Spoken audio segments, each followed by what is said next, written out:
And what the Commission have said to the United Kingdom is that if there is no substitutes for some of these crops that some of these products that we are saying you can no longer have access to, we'll give you a derogation. In other words, we will allow you to continue to use them for a period of time. Now, this says two things to me. One is, it's tacit recognition that there would be very harmful effects if these substances weren't available to farmers. And secondly, by saying it's a derogation, you imply that one day you're going to get rid of them.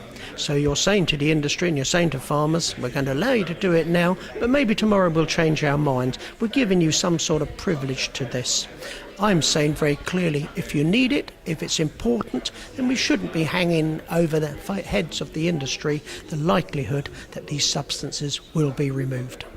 And I guess if it's bad, then it should go straight away. If it's so bad, then...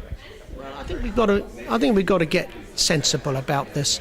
You know, a lot of crop protection substances can be harmful if used without care and in the wrong hands.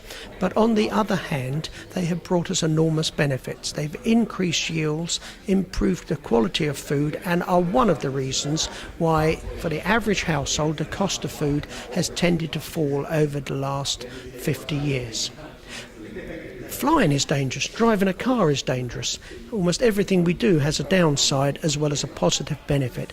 And what we have to ask ourselves in this case here is whether we have an overreaction. Whether perhaps we're still living yesterday's agenda when we thought we had more food than we really knew what to do with it, when the days when we had large mountains of wheat, etc.